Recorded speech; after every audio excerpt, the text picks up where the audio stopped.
Good evening, everybody, and welcome to a Black Nouveau special webinar. I'm Earl Arms, and we're so glad you've joined us this evening.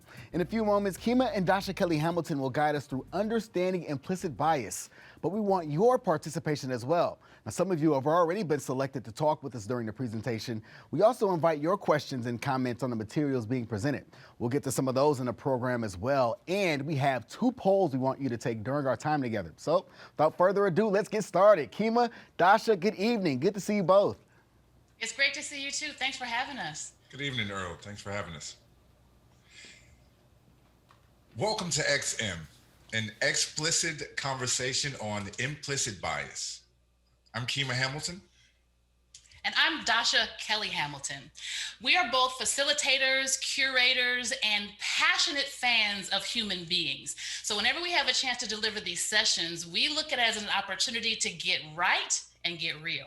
When we facilitate these sessions in person, we encourage our participants to engage the conversation just like a conversation, not necessarily like a classroom. And tonight will be no different, even though it will be a little different. Just a little bit different. So we still want to be engaging and engage with you. So we're going to ask that you get something to write with and something to write on. So through the course of our time together, we hope that you'll scribble down those curious thoughts or ideas, and especially your questions. We'll stop a few times along the way to have you share your questions and ideas, add them to the conversation. And more importantly, we want you to hold on to those conversations and take them back into your peer group, into your personal network, because the whole point of this time is to enrich the conversations we have moving forward. The sign said, "Whites only." Stark letters boasting a covenant of handshakes. All the way down to the rough knuckles that hung the sign. Inequity affixed to Commonwealth bricks and consciousness, one fixture at a time. One work order at a time. One department meeting. One bullet point. One more contradiction we fill with silence. They're not going to sell me a house on that block. Referred me instead to the neighborhoods that might be trending diversity. Not relevant, not ready. We have a very conservative board. Servants, be obedient to them who are your masters with fear and trembling. Ephesians 6:5. It's right there in the Bible. Let the women learn in silence and all subjugation. 1 Timothy 2nd chapter 11 through the 14th verse. This elevator has been broken for months, but they're building a new arena outside my window. Those Birkenstocks and bubbler bikes will trample roses sprouting from concrete. When does development cross the street and become displacement? Coffee shops become canaries in the mine. I don't have the money for that. Developers drain tenants like subsidy budgets. I don't have the money for that. Progress was not designed for all. My high school guidance counselor never told me I needed that class. He decided that chair outside his office was as far as I would go. We have always been on the back of the bus. They're not required to build a ramp. They don't want us there? For the Bible tells me so. My wife won't let me. My husband won't let me go. This costs too much. I waited too late. Trying to govern our lives with impression clicks. Chasing the Joneses with pitchforks and lines of credit. Wherever they go, however they vote, whatever they buy, wherever they lie. Lay. Both. What if we fail? Some of these can'ts are real. This could take a lifetime. The sign said whites only. So when we facilitate these conversations in person, we like to begin with the 5 C's introduction. Because we are here to understand implicit bias a little better, we'll start from the beginning, which is typically how we introduce ourselves. When we're in our natural rhythm, I'm going to introduce myself with my name, perhaps my job title, where I'm from, my marital status. And what we find is we have so many aspects of ourselves that this 5 C's exercise or introduction gives us the opportunity to get to know each other dimensionally. As we mentioned earlier in the broadcast, we do have volunteers that will bring up and share their 5Cs introduction. We encourage all of you to move down these five components to jot down on your pieces of paper a more varied introduction or an expanded introduction for yourself. For an example, I'll do the 5Cs. Color. I'm black. That's my color. My character. I've had a mentor tell me that integrity is being the exact same person regardless of the space you find yourself in. And along those lines, I'd like to think I'm kind, I'm considerate, I'm critical, and hopeful, right? So my character are those things. My class is I have working class ways and an entrepreneurial spirit. My context is an African American in the diasporic sense. Like I am a human who descended from Africa who exists in North America, right? There are humans from Africa and Central America and South America. So I just kind of identify with the African American context, diasporically, and I'm a middle child, which is an important part of my context. And culture, I was reared in the golden era of hip hop, so hip hop has influenced a lot of who and how I am, and I have a lot of Southwest Georgia red dirt road values. There. You're a middle child. I am a middle child. Going through my 5C, that's a lot of information. Dasha, my color is black. I'm going to stick with that one. Yes, I'll respond to African American, people of color, but I've decided that black is where I'm going to hold it down. I prefer to identify in terms of that language of color. Character, I want my character to perceive me as being passionate. I want my character to be defined as someone who's going to pour the best of myself into things that I'm excited about, and I'm going to give the best of myself when I'm there. So my passion makes me be authentic when I show up places. My class, I have to laugh at this one because class is typically defined by your income bracket, right? And so I had a friend of mine once who was talking about his daughter carrying on about what she deserved and what she wanted. And he went, whoa, this is my lifestyle. I'm letting you borrow my lifestyle. You're going to get your own lifestyle one day. And as grown as I was when I heard it, I had to laugh. I know for a long time, I held mentally onto my parents' lifestyle that I grew up in, even though my bank account wasn't anywhere in that stratosphere, right? So if we're going by income, I mentally am solidly middle class, regardless of what the bank says. My context is I am an Army brat. So that is one of the first things I tell people about myself. So my context as a military brat, I'm just used to things always changing. The neighbors next door will be different. The language I have to learn will be different. The meals at that are served at the school on birthdays will be different. And you just learn to appreciate that is a richness of how the world goes. And it also builds in a different, not just a tolerance, but a patience for how people can and will be. And lastly, my culture would say is of the creative class, a creative culture. I've been able to curate this network of friends and chosen family. By and large, they're all creatives. Not saying that they're all artists, but they all appreciate newness and innovation and a varied way of being. So that's how I would describe my culture. So I would love to, this is definitely a lot more information than you might ever get in a meeting somebody at a coffee shop, but like you said, it's dimensional. So I'd love to have one of our volunteers come up and have them give a shot at their 5Cs. That sounds great. Let's bring up our first volunteer of the evening. Matakiapi. Hello, relatives. My name is Michael. My full legal name is Michael Patrick Wambadi Gadeska O'Connor. Wambadi Gadeska in the Dakota language translates to spotted eagle. I am coming from you from Sioux City, Iowa, which is right across the river from our homelands of South Dakota. I would say probably with those 5Cs, the color. Now historically, indigenous people have been referred to as red.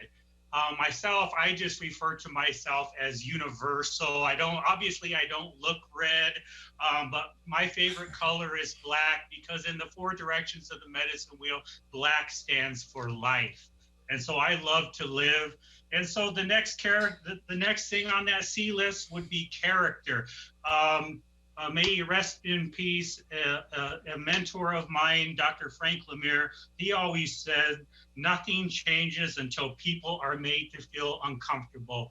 Nothing changes until we make ourselves uncomfortable. And so I'm sticking to that one. I'd love to go on and on about that one too. I'd love to talk about that class. I come from a working class, poverty, stricken background, but I've worked in a lot of jobs where a lot of people wouldn't want to work backbreaking labor, but I've also have worked behind the desk as I progress, and I appreciate that either or. Context, I'm indigenous person, indigenous male, man that has relatives all around. I love these lands. We originated from these lands, and so in context, that's who I identify with as my grandmas and grandpas and our ancestors as well. Culturally, I come from the Ocheti Shako wing. That's the people of the Seven Council Fires, historically referred to as the Great Sioux Nation, but the Sioux in relative terms is not something that we like to be referred to. I can't go into that, but it is, I will just identify myself with that, and thank everybody for being here as well and watching. Michael, thank you.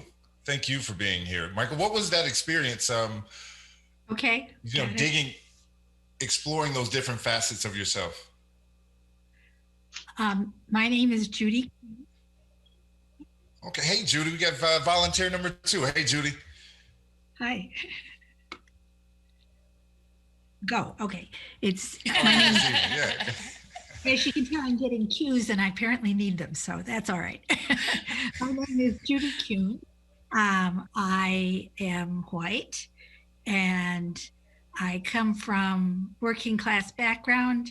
I've been an adjunct university instructor in music, which means I was poor. And I've also been a lawyer, which means I was middle class. And so my character is somebody who's, I'm currently retired, and somebody who's using retirement to learn to not have to be right and to be more vulnerable, which I think often happens to people as they age and things start not working as well as they might have before. But I think it's a value of mine to be vulnerable. And since I was a lawyer and since I was a teacher, I spent a lot of time being right and being in charge, sort of, in a way. And I'm done with that in a sense. And so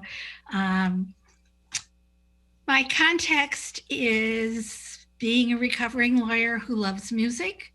That's what I taught when I taught at the university. The music that I grew up with was classical music, chamber music. I play the cello. This is my cat that you may or may not be able to see. And so she'll probably be back and forth. I still play chamber music with friends, but I don't perform. I just enjoy it. It's almost as much of a social thing as a musical thing. It's both. It's great. And my culture is, I suppose, a middle-class retiree culture. I have a little house, which I got when I retired, and I garden in it, and I love having a house. And I play chamber music, and I read a lot, and I walk a lot, and I don't do nearly as much as I probably should, but that's what I do. So that's where I am. Thank you, Judy. That was excellent. Thank you for sharing that. If we can have both Michael and Judy on the screen, that would be fantastic. We want to get your feedback on what that experience was like, giving this more, what did you call it? A dimensional introduction of yourself. Okay, what was your question? I'm sorry. Well, just what was the experience of introducing yourself with all of those different dimensions? Well, I'll tell you what, it feels like it's natural. It feels like it comes from creation. It feels like it's been needing to be expressed since I was a child, having been suppressed and oppressed. I feel like it's getting to know myself on a whole nother level, which allows me to connect not with just people, but I think get to know myself in all of creation, invite real truth and honesty and vulnerability and courage, however you want to say, whatever you can add to that list into my life, and allow that to flow sort of through me, and work towards the people, work toward and get to work. Man, thank you, Michael. And I appreciate your tilt of the color conversation. Red has been a color assigned to you, and I just appreciate that audacity you had to even redefine what the ask was. And I will share my favorite color, which is also data and important information when getting to know someone beyond what we see it upon sight. And I especially appreciate how you describe this approach to an introduction as liberating in sort of a way, this freedom of finally being able to share so many other different parts of yourselves. Now, and again, a casual introduction, that's a lot of information to give somebody on a quick hello, but how it made you feel also says a lot about what's possible when we just give ourselves permission to think about what else, how much broader we exist. And if I could ask Judy to come back up, she had the opposite experience. Thank you, Michael. Thank you, Michael. Hopefully we'll have some time to bring you back up later in the broadcast for a recap. Mm-hmm. Thank you. I think the interesting thing about this introduction in comparison to Michael is that I don't identify with my ethnicity particularly, or my race or color, which I suppose is something that you will want to get into, why that's true of me as opposed to Michael. But and that it's hard to define. I have a harder time defining myself, and I suppose that's all right, But I'm not that clearly defined in my mind as Michael is. So it's really interesting. This exercise helps, and I hope not only for Judy, but everyone listening in the virtual world and in the virtual spaces, you took some time to jot down and jot through what your 5 C's could look like. Because it definitely gives a whole lot more information, a lot more spirit beyond your name and where you work. So, what is implicit bias? Let's get into what are we doing here? What are we doing here? Let's get into understanding implicit bias, right? Implicit bias, also known as unconscious or hidden bias. Implicit biases are negative associations that people unknowingly hold. They are expressed automatically without conscious awareness. That sentence, they are expressed automatically without conscious awareness, is evidence of how dope, right? Like how incredible our bodies are, right? Our brains are making associations in an attempt to be efficient, right? It's constantly doing this, and the more associations that it can make, the more efficient it could be, right? Like defragging your computer or something along those lines. So if I say peanut butter, I'll probably say jelly. If I say Batman, Robin, pen, teller. That works. Yeah. Okay. Now, that happens automatically. I think where it becomes problematic is when those associations aren't necessarily accurate. See, we've all been socialized in the same in some of the same waters, and because of that similar socialization, we all hold implicit biases towards each other. If I saw me walking in my direction, I would have a heightened awareness that I saw me coming, and I know how kind my heart is. And when these associations become norms, that's when they become extra problematic, because that means all of us have unwittingly bought into these associations becoming accepted, expected, and normal, just the way things are. For example, if I say police, you may say brutality. If I say millennial, you may say entitled. If I say pit bulls, you might say dangerous. Implicit biases, they shape our priorities, our politics, our policies, our practices, and they even go as far as putting obstacles in the way of some people just simply living life with dignity. Let's take a poll. Let's take a quick poll. Where have you experienced implicit bias? Right? Where have assumptions been made about you based off of your gender, your skin color, your age, your dominant hand, your income bracket,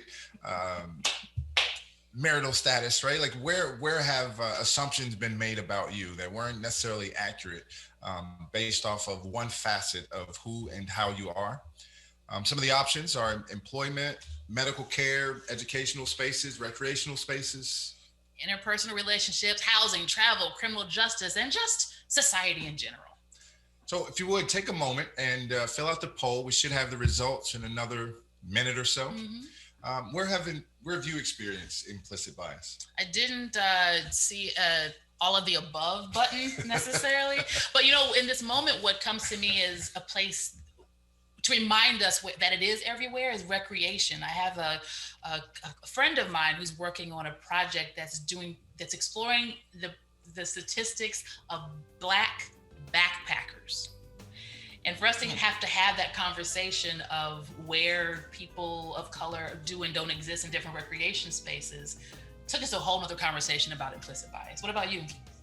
I think I would be the all of the above button myself at some point. I think for me, where it has had the potential to affect me the most has been in the educational spaces. Just to have the longest effect, I think for me was, and it moves in both directions. I've gone to school in inner city urban settings, and I've gone to school in Southwest Georgia, and so. Being able as an adult now to look back at the time that I walked into a classroom and I formed opinions on if this teacher was able to teach me, and I might imagine that was a feeling in both directions, teacher right? May have made the same assumption about you. Absolutely, and so not quite sure how to take a tally, but I could just know that it affected me in those spaces. Interesting.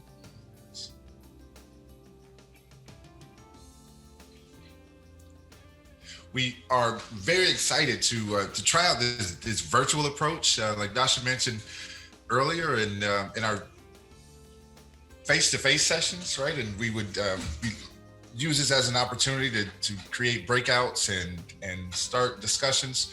And we're looking for these poll results to do a similar thing. The polls are in. Really excited, interested to see the spread of information. Employment, medical care, education, and recreation were the top ones, but there was nothing with a zero, right? There was nothing where this hasn't been an impact. And of course thank you. So there are numbers, so that's how many numbers of you, but there's nothing that didn't get anything logged into it at all. And it's not surprising because the answer absolutely is in all of our categories, because implicit bias is going to happen wherever there are human beings. Thank you. And we will have another poll later in the broadcast, hopefully to keep you involved and to keep you engaged. So like we said, those numbers from this small sampling of those of us who are gathered here today, and not have no idea if it's representative of the entire nation, but we all are in this conversation together. And again, implicit bias is just part of how humans are constructed and how we're wired.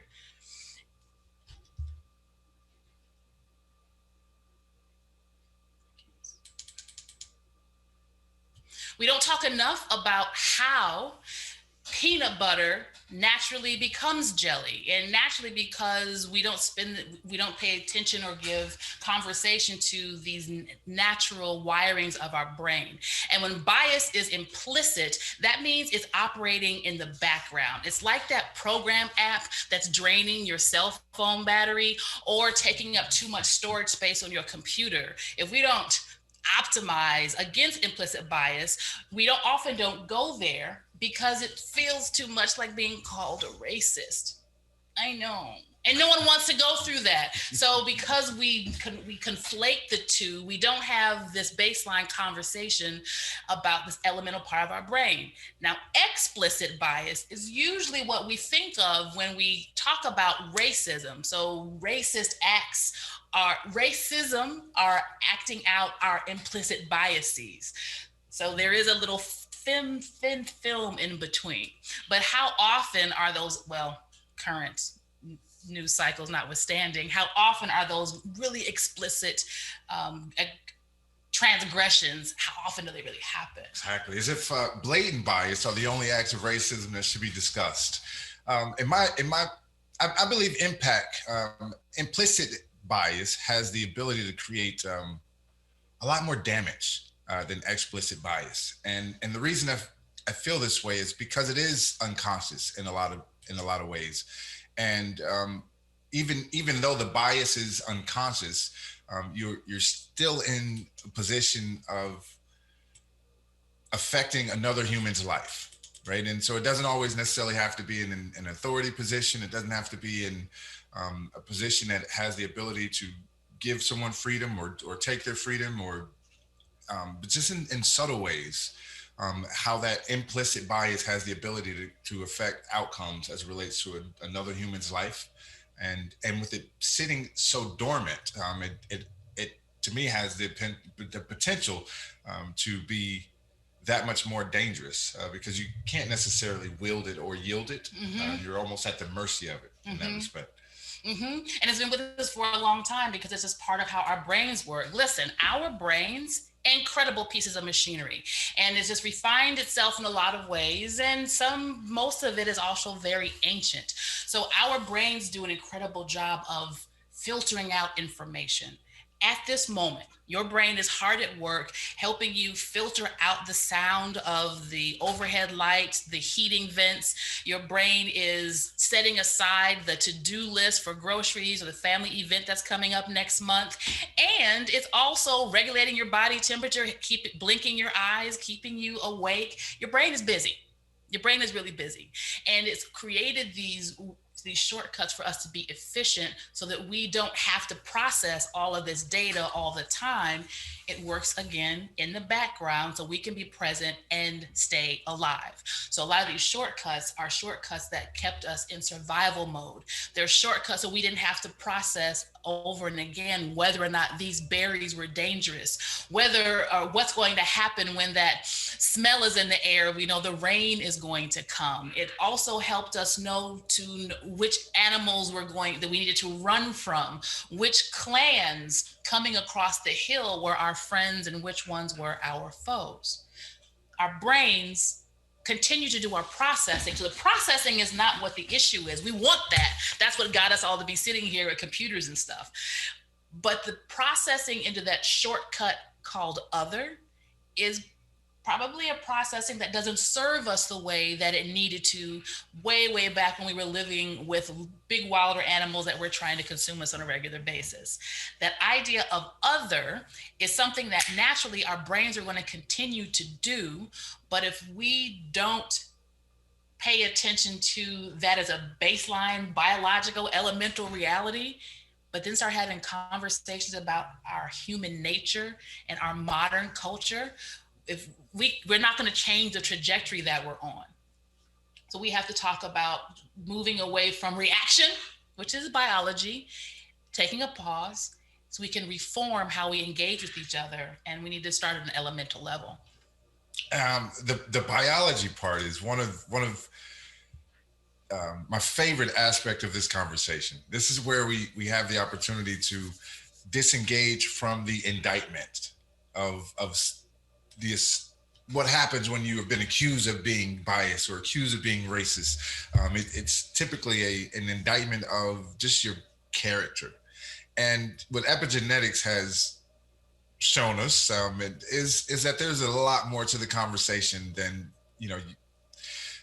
our personal feelings. As a matter of fact, like some of this is just written into our DNA. There was a study done with male mice who had the smell of cherry blossoms associated with a small buzz on their, a shock to their foot. They took these male mice 2 weeks later and mated them with female mice, and their offspring, and the female mice had not experienced the same effect of the cherry blossoms and associated with this shock. So you had the male mice, you had the female mice, and they had an offspring. And the offsprings, when they were introduced to the smell of cherry blossoms, they became nervous and anxious, and they hadn't been shocked. They had children, and their children became nervous and anxious at the smell of cherry blossoms. And what the researchers were able to determine is the awareness of cherry blossoms had been written into their DNA code. They had never been shocked by cherry blossoms. They had never experienced the shock on their foot that their father and grandfather did, if you will. But the awareness that there's something about these cherry blossoms that you have to be mindful of was written in their DNA code. And so to Dasha's point, the awareness of the other is a survival instinct, right? And some of what we are responding to is written into our DNA code. And the most exciting part about this journey that we have the opportunity to be on as we understand implicit bias is we get to now assess. And yes, there's a reason we have the heightened awareness of the smell of cherry blossom, but is it shocking us? And in the same way that it shocked our dad and our granddad and our great granddad. And it may be, I don't know. It may be. But it may not be shocking as either, right? And just having the intention around that conversation, giving yourself the courage to explore that and not just rubber stamp and double down on, how it's always been. Because on some levels, that's where we have the opportunity to grow and evolve as a species, as not to pass down unnecessary fears and anxieties in our DNA. There was a research project that was done some years ago with survivors of children of Holocaust survivors.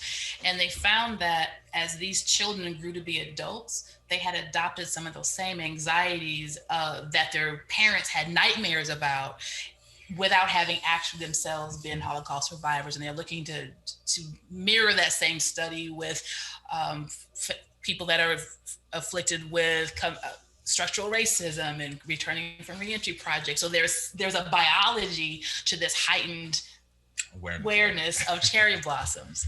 But the good news is, because we're still talking about the brain also still holds cues and opportunities for us to continue to shift.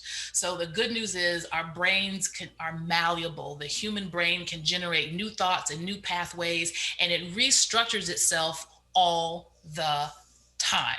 So that's the good news. Hashtag old dogs do learn new tricks, right? And in fact, there was a study that showed there were students who performed better once they were given information, once they learned that their brains were capable of changing, different from students who were given different information. They just thought, my brain is what my brain is what my brain is always going to be. So I'm letting you know, your brain can change. Let's do a check-in right now. I want to make sure not a lot of talking at you and it feels like we're talking and we're in this together. Can we bring up our third volunteer just for a check-in? Good evening, everybody. Can you hear me okay? Yes. Yes, we can. How are you doing? Thanks for joining us. Oh, yeah. Thank you. Thank you for the opportunity. And should I go ahead and give my C's now, the various C's? We want you to hold on to the C's. We want to just kind of check in and see how you're doing. So what's something that's standing out with you right now? We just want to make, just what are you thinking? I got you. Okay. How you feeling? Well, Where you feedback? Well, first of all, my name is, forgive me for being rude. My name is Steve Burks. Okay. With regard to the remarks that you two were just sharing, I'm really excited because one particular thing that sort of crossed my mind as you were just speaking is that what you're talking about now is counterintuitive. Actually, I often thought of the kinds of things that you're speaking of in neurological terms as being conscious choices. Prior to my, becoming aware of the concept of implicit bias, it never would have occurred to me that not everything is a conscious choice. So I'm really glad to be hearing this. This is fascinating because as a person of color, I know that I have had the tendency at various times to, well, frankly, be judgmental. Let's say of white Americans who exhibited, and there's a spectrum, right? So prejudice or bias or even outright racism, if that sort of state of mind is a spectrum of sorts.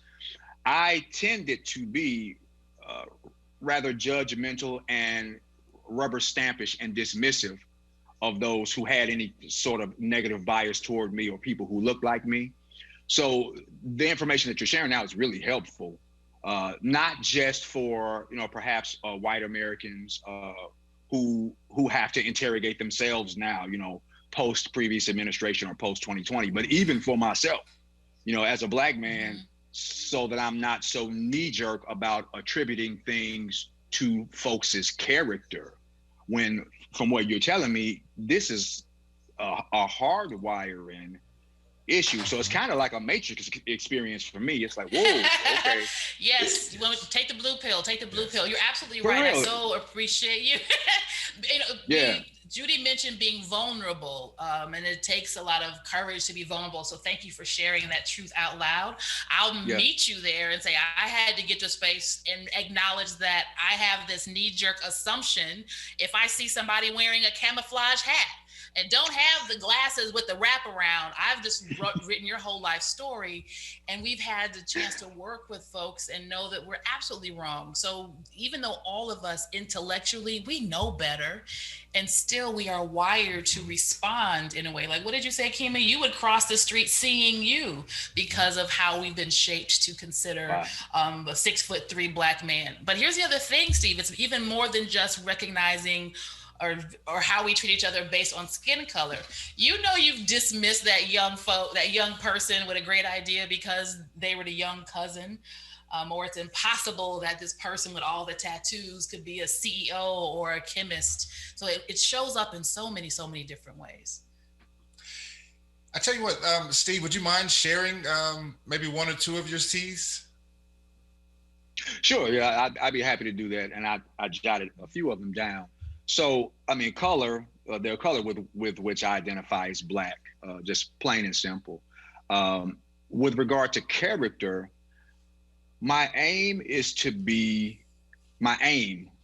which is to say I'm sure I'm not successful at all times, is to be empathetic and principled. So those are a couple of things that I would name if I got to talk about my character aims, those two things. As far as class, the contrarian in me wants to reject the concept. Well, I don't subscribe to the notion of class, you know what I'm saying? But for our purposes, probably middle, socioeconomically speaking, middle. Although in terms of working class, like, the brother spoke to earlier, or the native brother spoke to earlier, early on, I definitely would identify there as well, because, I do not come from means at all. And I'll skip context because semantically I'd have to think about that a bit. I'm not sure what my context is, or maybe context and culture overlap. But I will speak to culture in my case and say that I identify as a Black American artist. So music, so it's R&B, soul, you know, and again, also a product of the golden age of hip hop. So I see you, sir. Right. And then lastly, a writer as well. So in terms of culture, I definitely identify as an artist, an artistic Black American man. So those are mine. Yeah. Thank you. And thank you for your honesty. Yeah. Mm-hmm.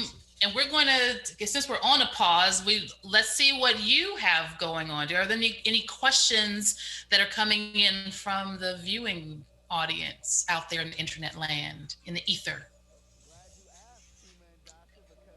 We do have a question from our audience. One of them being, can somebody experience someone else's implicit biases? And if so, give an example. I don't know that you can experience someone else's implicit bias, but you certainly can be observant of it. And being aware of what you're seeing and not necessarily writing it off, you can certainly play a hand in what direction it goes. I would say it's possible to transfer it, maybe not experience it. And an example that come to mind is we work in school settings, like schools, residential treatment centers, doing these facilitations, youth literary work. And we could come into a school and there's we might get feedback on a student, and our experience with that student throughout the day could be 180 degrees different than what was shared with us. And if I didn't have the opportunity to learn for myself who this human was and how this human was, I would have gone through the day with an outlook of them that wasn't completely whole or accurate. And one thing that I'm thinking of in this question, implicit bias, again, we all have it. It's a leaning. We don't always know where it comes from, but it's in there. And a racist act is acting out without taking the time to question this leaning. So I'm thinking about a scenario where you would wonder about if you can experience someone else's implicit bias. That may have been observing an outright act of racism, or sexism, or ageism, or another ism that was an issue. So the bias you observe and the racist action is something that you would be a victim of. So not exactly is the short answer. Well, I guess to that point then, when does that implicit bias become explicit? That's another question from our viewers. When it's activated. Yeah, when it's activated. There's a so I had a couple of years ago, I had an incident where I was, removed from a plane for using the restroom is what I would say. And then Delta had a different deposition. They had different language in their deposition, right? And when it comes, and this is actually one of the things that have happened in my life that shoved me into understanding this conversation more in depth, right? Like, so implicit bias is, you see a 6'3" Black man coming down the aisle, right? And the only way that I can understand what she was experiencing is to understand this conversation, right? And so for me to be honest about how I would feel coming towards me, now that doesn't make it right, is where I think hopefully I'm answering your question, right? So yes, I would feel a way if a 6'3" Black man is walking in my direction, and I have to check that in me that feels that way. Right? Like what has this human given me to feel that way other than just existing in their skin? And it becomes explicit when we address it. It becomes explicit when we act on it, and we act on it in a way that never questions how we got there in the first place. So we may do things and feel justified in doing them because this person deserved that, because this person is a part of a certain class, a part of a certain lot in life. And it becomes, explicit is when you act on it, especially with no regard for how you got to that conclusion. Mm-hmm. I was thinking about, I'm sorry, I can't remember the comic's name, but he made a reference that all of us have this thought process where you're driving past the park and you're going about your business and you go, they play soccer, and you keep driving. So it's a flash of a moment that happens in your mind. You can attribute it to representation, what you have or haven't seen, and it doesn't make you a wicked person. So that's the implicit bias of why are you surprised that X, Y, fill in the blank. And when you operate that that's a fact, or don't acknowledge that that thought happened and didn't belong to you, or heaven forbid you're in charge of policy or making decisions or treating these folks you come in contact with, assuming that young people aren't smart, assuming, that's when it becomes racism, when you're acting on impulses that you haven't made sure belong to you. Certainly appreciate that answer. Hopefully that viewer appreciated that answer as well. And we have another question, and it comes from a person who says, as a person who identifies as white, the grouping people of color annoys me. This is them talking. So they're wondering your thoughts. They're wondering how people feel about that label, persons of color or people of color. I'll speak for me. I agree with you. I had this whole conversation about this maybe a month ago. And I heard someone say that people of color is lazy. Because if you think about it, it captures African-American largely and Latin cultures. I don't know that Asian and South Pacific Islanders and other indigenous groups identify that way. So it's a way to clump all of us, everyone together and still feel righteous, where why not identify and name folks the way all of them, right? The way they choose to be identified. So it's become convenient. And we take out it's convenient because it's in the media, it's a convenient way to write about it and to say it in the news. And then we adopt that in our regular language. BIPOC is another one. It's a little bit closer, Black, Indigenous, people of color, but you still have the POC at the end. What about you? I think there's that question kind of speaks to how we got into this conversation. And, the spoiler alert, this country has had a conversation around the other, and the conversation has been framed around race since the beginning. And that's what we're untangling, right? Those are the cherry blossom smells that all of us are working out of our DNA. And there's been language that has come with that. So when I hear the question, I think that's where we are in the continuum of language, right? I think every generation, every era has made an attempt to try to right some wrongs, to try to filter out some things and lean into the next best version of what we're capable of as citizens, as humans. And so when I hear the language, I just hear a college try. I don't quite know if it has nailed it. I don't quite know if it captures the spirit of all of the different communities and all of the different cultures, right? It just kind of lump them in, like Dasha said, in this sameness, and it works against what we're trying to do, because we want to parse out, the point of the 5 C's exercise and introduction is to unclump us in a lot of ways. So I think that, this is where we are in the continuum of language, and it feels like we want to keep on trying to nail it. And it's a little bit more work, but it's worth it. A little bit more work, but it's worth it. I wanted to really quickly, you made a comment of history, and I think it may be helpful as we continue in this dialogue, especially since the question was framed as someone who identifies as white. This discussion settles on class and race. So another thing that we brought with us and we've been building on as a nation are the assumptions about levels of income and class. We came and built the nation on poor laws.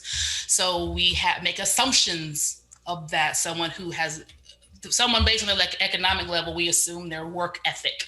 And there's no correlation, to your point, if we don't talk about all of the things put in place from that person to not have a different tax bracket. So it shows up in so many different ways. All right, and this follows up. Another one, Earl? Yeah, there's one more question that we have, and it kind of follows up the last question that we had. And this comes from another viewer who says, as a person who is 68, we used to use the term minorities, but I feel for some reason it is no longer acceptable. Thoughts? Well, in the conversation and understanding implicit bias, I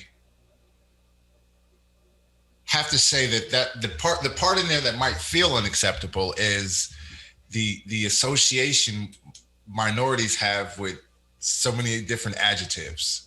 Okay, and so when we wonder if it's okay to use that term, I think mathematically it might be inaccurate. And then I think the hardest part to navigate is like, what are those associations? And I won't even say them out loud, right? I just know that we all have been socialized in some of the same waters. So you hear minority, and then there's just about 5 bullet points that drop down. Peanut butter jelly. Yeah, and those bullet points is why I imagine it could be a question of like, is it okay to keep using that?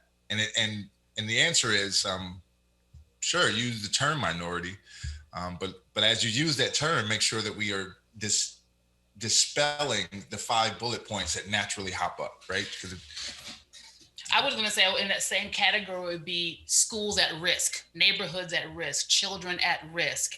Aren't all children at risk?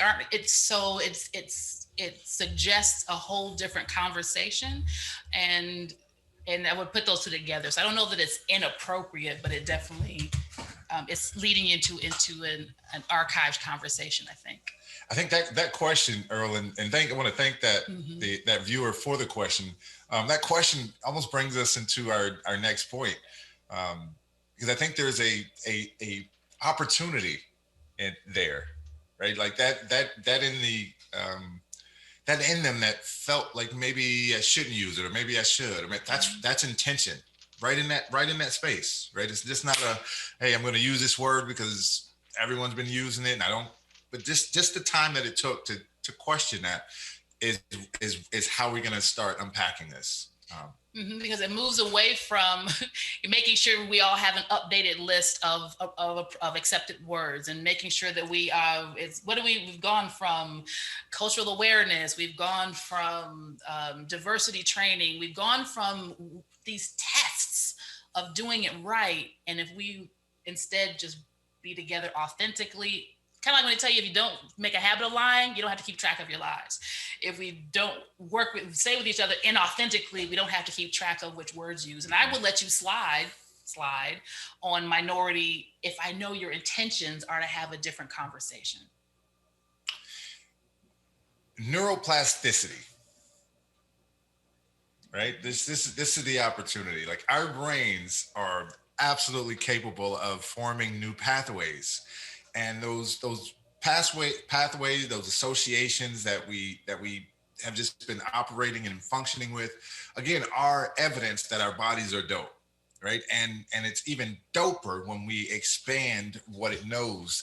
It's stimulating even, right? When you give yourself the opportunity to build on and to challenge current pathways. And I want to go back to that question, right? We hear minority, and there's about 5 bullet points that pop up in our spirit. Disadvantage, poor, work ethic, father, God, just all kinds of things. And I have found that the power of, and write this in your notes, please. The power of a proper noun. The power of a proper noun. Giving yourself permission to challenge every one of these bullet points through a lived experience. Right? The associations that pop up in our spirit initially are part of all of our socialization. And we all have at least one example of a lived experience with a proper noun that could dispel that. Right? And so whenever you feel yourself associating minority with something that isn't quite accurate, especially in an absolute context, right? And so you start getting into different cultures and customs. I think there are pros and cons across the board, and it's that intention of challenging those habits, right? Like habit thinks, challenge that, and that's the intention that gives your brain the opportunity to grow and expand. And it's going to grow and expand even if you don't want it to. That's what the brain does. That's how we all got here. The brain is constantly reorganizing itself. If you imagine it as these files, every time it sees something new, every time you go someplace else, every time you do the same thing every day, there's something new there, and your brain reorganizes that. So It also is incredible because it keeps a little folder, a little file, a little manila folder of all the new information that you don't like, right? The fact that you are actually a different size, your brain knows what size you should be buying, but it's not going to say anything when you buy that other size because it makes you feel better. So the brain is going to, it cannot unhear facts. It cannot unsee things. It cannot it cannot unabsorb information. It can, however, rearrange itself in ways. Okay, we're going to keep this file over here because you just won't accept the fact that you're not that size anymore. So that, my friends, is the area of willful ignorance. And that's when you have all the information, you've been exposed, you have access to data that contradicts how you feel, or maybe how you've been socialized, or what you want to believe, because of all the reasons we may want to believe things that are not bearing out to be true.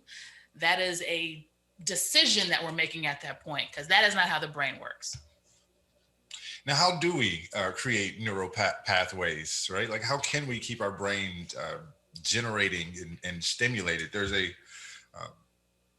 I'll spare you the ramble.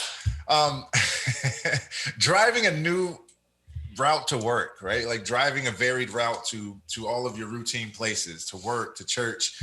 When you leave your driveway, instead of driving left, go right, and see what happens. Traveling anywhere, even to the other side of town, gives you an opportunity to experience life outside of your habits, right? You're exercising your non-dominant hand, and it won't be pretty, but it will stimulate neural pathways on the other side of your brain. Choosing a different coffee mug. I would use a different color mug every day just because. Reading fiction, expanding your vocabulary, doing creative projects. They don't have to be great or you have to show them to anyone, but again, it activates different parts of your brain. And being able to activate and work on how to make the willingness to be flexible, you doing exercises really to make your brain pathway more flexible. So moving from that science of it and thinking about acting out these things we know to be true. One of those examples was reading fiction. And there's a writer that shares a story, Chimamanda Adichie, and she talks about, as a writer who is from Nigeria, she has taught and studied in the United States, and she has a TED Talk about the danger of the single story. And she tells a story of when she came to college initially, how her roommate was so disappointed to learn that this Nigerian international student had Mariah Carey and not tribal music in her CD, that she knew all the modern appliances, that she spoke English perfectly well. She also told a story of Fide, and Fide's family worked for her family as domestics, and she was sharing that it was surprising to her, almost to the point where it was embarrassing to learn, to be shocked that Fide family were, not only were they poor, they were creative, they were talented, and she had told this single story of poor people, and poor people are poor, and they're, domestic. They don't necessarily have any other talents or aspirations outside of that. And both of those were examples of single stories. And she probably didn't have that as a thought process about Fide or his family, but she hadn't thought of anything outside of the fact that this family was poor. And that's how it happens when we take these complex, and all of us are complex beings, and we get reduced to one single trait. It, as she said, it robs people of their humanity. Yeah, and it kind of relegates someone to a single story, to a single aspect of who and how they are. And that could be dangerous, right? It reinforces it takes that one aspect and make that history. If you look at it, and she mentioned this in her TED Talk of, you tell the story of how the United States was settled. If you start with the tip of the bow from the Native American arrows, if you start with the tip of the arrows from the Native Americans, and not with people coming to shore. You have an entirely different story. Completely different narrative. And that's looking back how that impacts history. And we all know how history impacts our right now. And it's continual work that needs to be done. We were talking about vulnerability earlier. What I also appreciate in this story is she's giving a TED Talk.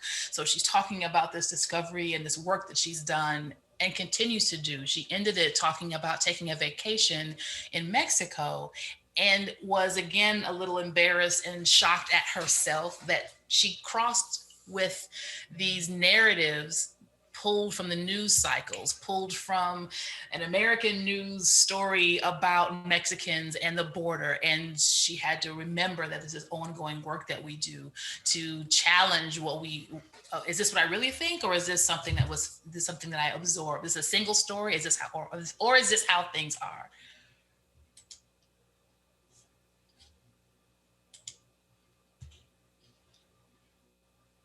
We have coming up a couple of questions inspired from her TED Talk.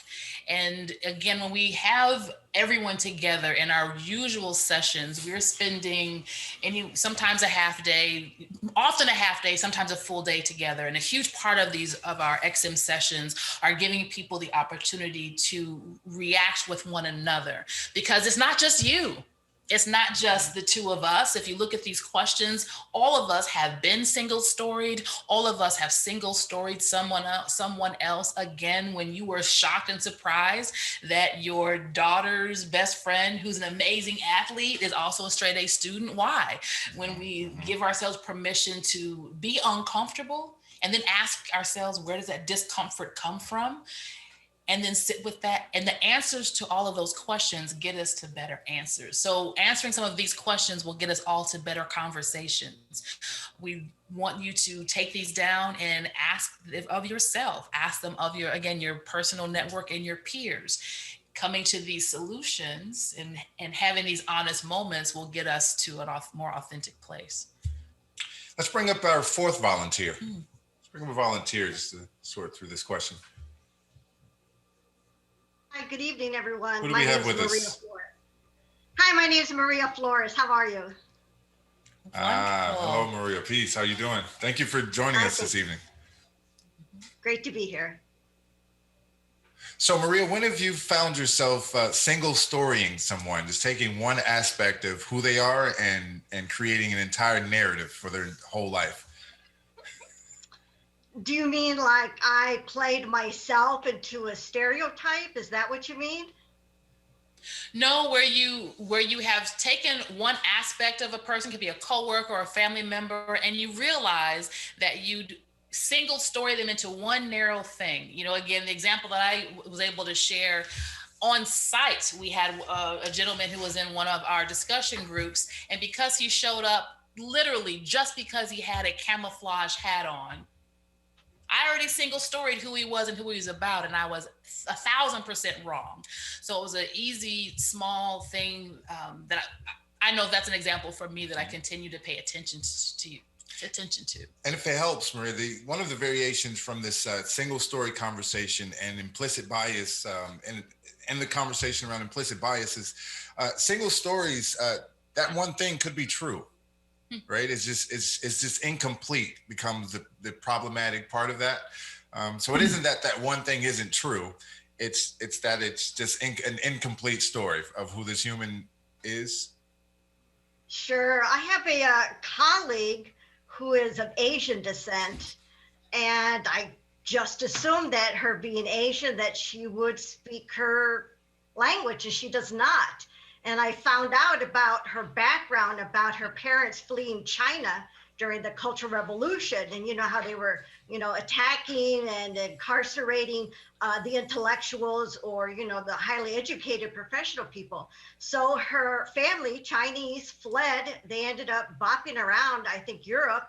And finally, her family settled down in Puerto Rico, where my Chinese colleague grew up.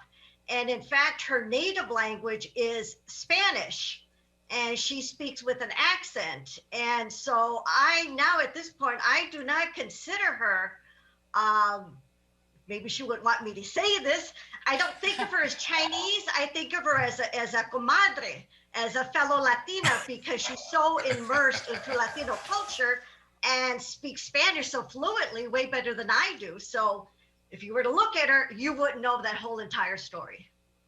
That's a great. We're both agreeing. That's such a great example. I'm thinking right now about Sean, a brother we work with and presents as white. And I had known him for years until I found out that he identifies as Puerto Rican.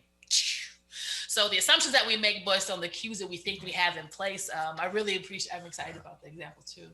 Marie, would you like to share some of your 5 C's? Mm-hmm. Sure, I'll share some of my 5 C's. There's nothing I love better than to have the platform to talk. All right, color, I would say I am a tasty caramel color. So I'm kind of faded in all this life, but my color is probably more a medium brown. I am Latina. My father was a very dark-skinned, indigenous-looking man with broad nose, very dark skin. But my mother is extremely white. Everyone thinks she's white, so my color is kind of middle. But I do consider myself mestiza of indigenous descent.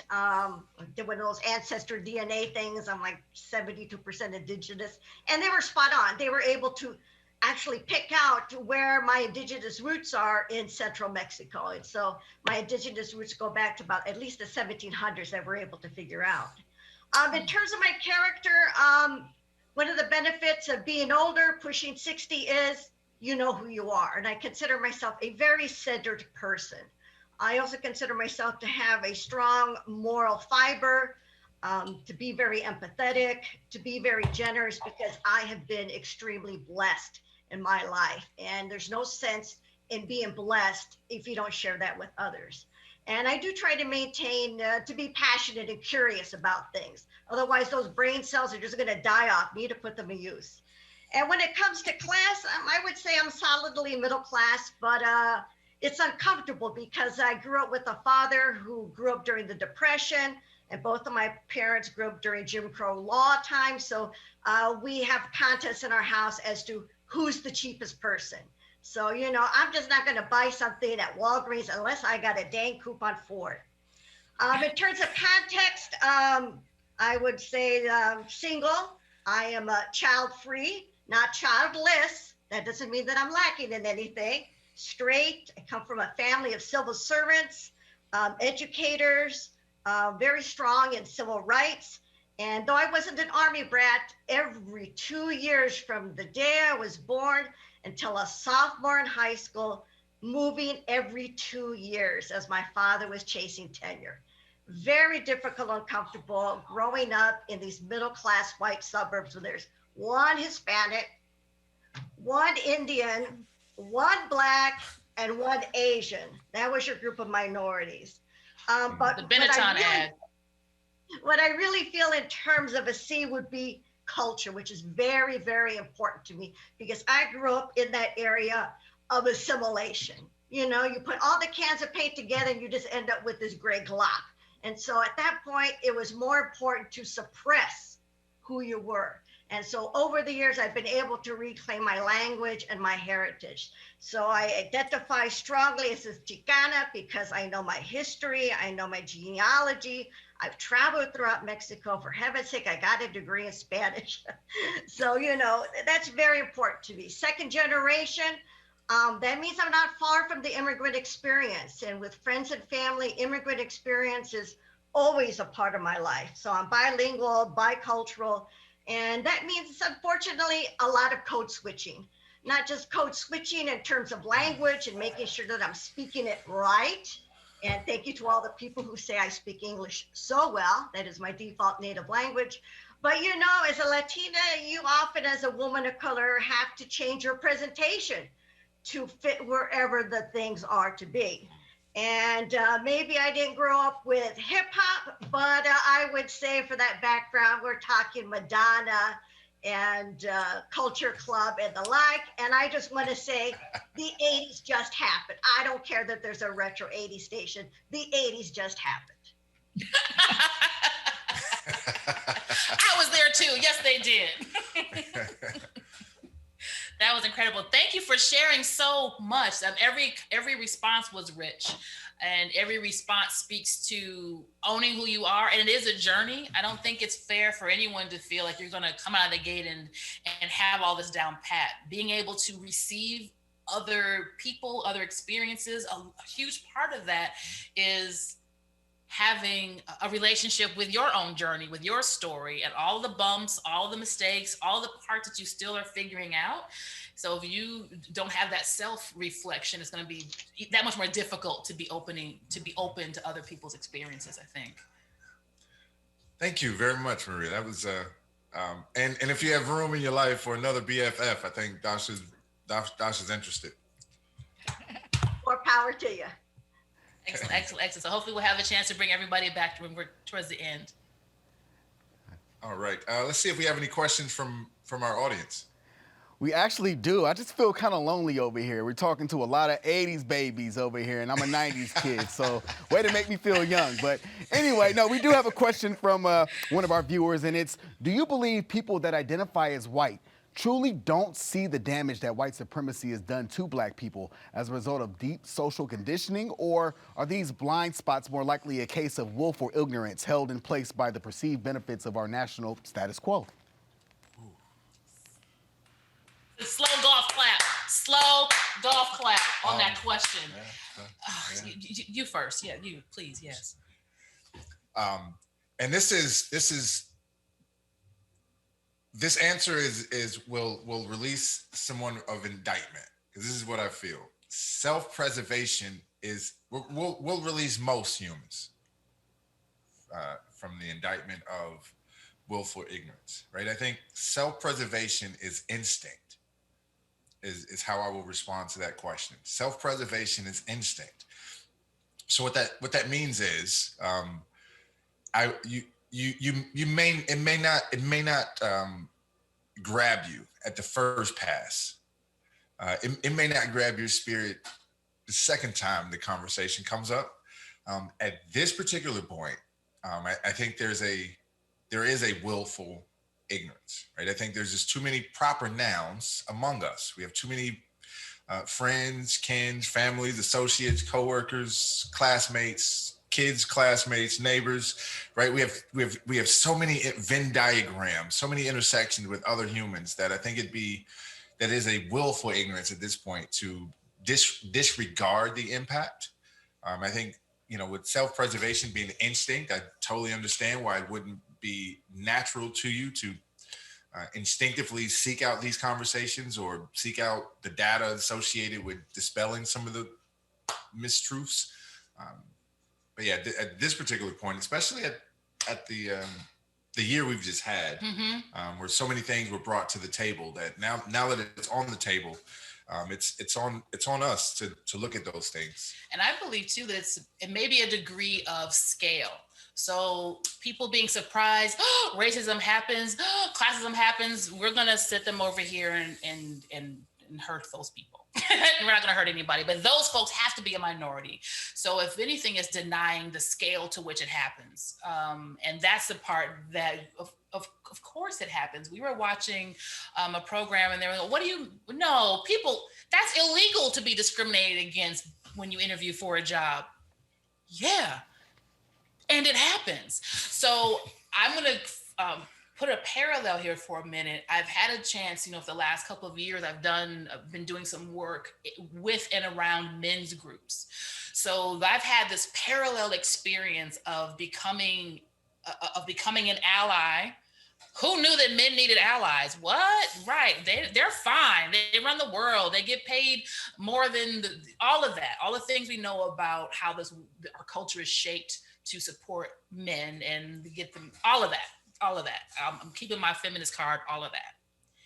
And at the same time, because I'm a woman and I'm not in a conversation so I don't pay any attention to what it would feel like for a man to constantly be told that you have to be able to pay for your bills, my bills, and other bills, for men to go through the world not being allowed to cry, to be vulnerable. So cultural things that we talk about and we know exist, but being in these conversations and doing this and working side by side with these guys, and in some cases doing counsel work, to see how intimately and how dramatically these realities that we know exist, but I don't have an experience of what the impact is. And then when you have the power of proper nouns to go, I'm sorry, they did what? They said, what about your kids? What did your ex-wife do? What they say at the job? How was that paperwork formed? What do they expect you to show up and do? Because now I have those questions in my spirit because I have the proximity of the weight. So I feel we have more of our neighbors who are not just acknowledging intellectually that racism exists in the nether someplace, but the concrete impact that's happening every day to everyone around them. So I think it's the weight and the breadth that they're awakening to. Another quick story, we did a session and the woman came at the end of it, and she was in her 70s-ish, June, and tears literally in her eyes because she didn't know any of the things we shared. And I was able to say, June, for what it's worth, all of this was designed for you not to. All of this was designed so that the Junes of our nation can be comfortable in their cul-de-sacs and think about how our algorithms on social media are different. So we're having different realities. And so now we all hopefully are getting on the same page. We can start doing some of the same work. Yes, sir. And that same page is to do the work, right? Like that same page is to recognize that we all have work to do. And it is our collective work. It is our collective work to filter out the negative associations of the smell of cherry blossoms, right? We have, how many of you have been in a meeting, and I'm sure we've all been in at least one meeting where someone, maybe not you, but someone will put forward a great idea, right? A thorough proposal. And crickets will happen, right? The cricket thing that happens in the conference room. And then someone else a few minutes later may give a similar idea, or in some cases, the same idea verbatim. And they're met with a lot of enthusiasm and attaboys and cheers. Subconsciously, we have a way that we listen to each other, right? So subconsciously, it was probably implicit bias that would have heard you hearing the newer professional, right? And just like, oh, okay, cute idea. And then when the seasoned professional, when the humans who we expect to lead, then we naturally just buy into them. And if it's a human that we haven't necessarily, because of our bias, seen in a leadership way, right? And that could be age, physical aesthetic, right? Someone wills into a room and we have to fight through the fact that has nothing to do with their ability to be the smartest person in the room, right? But that's the work that we have to do. That is the work that's necessary for us to move into the next version of what we're capable of. And I think this implicit bias conversation is at the intersection of the next best collective of humans, of all of us, yes, being together. And I love it. Even though the word work, we said that word a lot of times in this session, typically the idea of work is something that we want to avoid. So maybe we need to find another word and not call it work. But it is an opportunity, and it's a reality that it's here. It's always been here, and not having these conversations and not guarding ourselves or girding ourselves to be better in these next versions of ourselves, we're going to stay right here and possibly even slide backwards. And so moving forward, what we're asking everyone to do, these pauses we're asking people to consider, is because the person that you love, your neighbors, your coworkers, your inner circle, they all deserve for you to do this work, period. Every single human deserves this consideration, the baseline of acknowledging your biology and your nature. So after a while, that effort of being considerate, and not just a nicety, not just polite, considerate, considering lifestyles, considering context, considering paths and challenges, considering alliances, considering these making these considerations with other people. After a while, when you do that for all people, it becomes a muscle And then it's not about trying to stay out of the human resources office. Then it's not about trying not to get drugged across the internet as a meme. It doesn't become an effort of staying out of trouble. It becomes an effort of leaning into how we can be better with one another. So it's not just about reacting by race or sexual preference or who's rich. It's another human. And every human deserves that consideration. I mean, don't you? Looking at the time, I think we'll have time for one more quick poll. We want to do one more quick poll with the viewers this evening. And again, thank each and every one of you for spending time with us this evening. I'm sure you had so many other things that you could be doing with your time. The next poll question is, where will this conversation be most immediately useful for you? And of course, the answer is all of the above. But it'll be helpful to get an idea most immediately what would be helpful for you. What about you?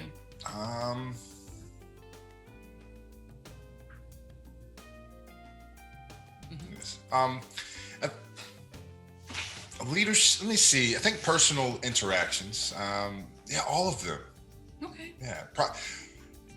Processing current events. Final answer. That was going to be mine too.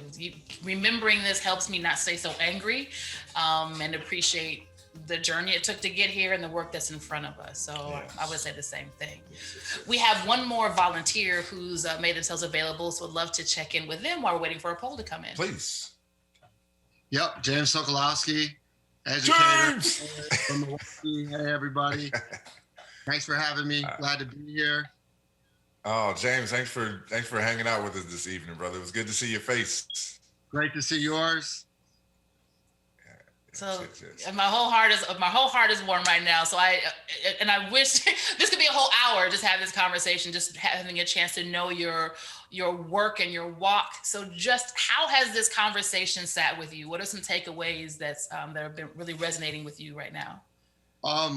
I think, well, one, it's an excellent conversation. I really like the 5 C's.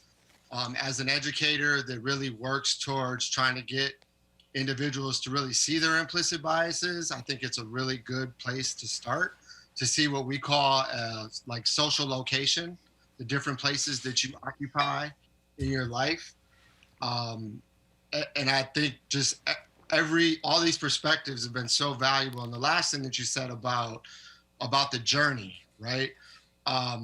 Where people are starting on this journey to really start to think about their implicit biases is really important. It's important for us that have been immersed in the work and been doing the work to really understand that there's a lot of people that they've never even thought about the work. So there was you guys were talking about stories. You mentioned the army hat, right? The camouflage hat.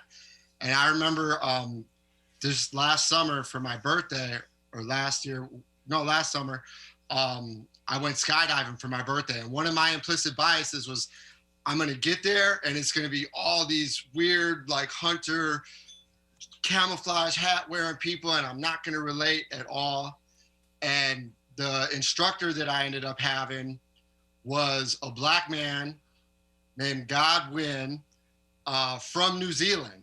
And it just like blew all those implicit biases apart, right? And there's several other stories like that I could tell, but I think that those kinds of things are really important, and understanding that we all have them, we all have to address them, and be willing to like let people around us that are close to us, that sphere of influence, know that this is the fight that we're in. Because when racism was kind of glossed over, right? But it's the reason we're having this conversation, right? Because this is like the easy way to get in the door. If we're dealing with that, we have to understand it's part of the social fabric, and it's there all around us. And if we're not willing to address that reality, then we're losing. Whoever you are, the first place that you can start doing that is by addressing your implicit biases. So I really appreciate the conversation. Well said, James. Well said. And thank you again for your participation this evening, brother. It was great to see you. I think we have an answer to the poll question. Just get an idea of where we're going to start off with this work tomorrow. So, in our professional environments, personal interactions, processing current events, and making leadership decisions. So we're going to definitely add it tomorrow. So this is, again, more than just an intellectual academic conversation. And we hope that this was a way that we shaped it where it also wasn't about placing blame. Unfortunately, that's where a lot of times this conversation can quickly devolve to. So there's way more at stake than our feelings or political correctness.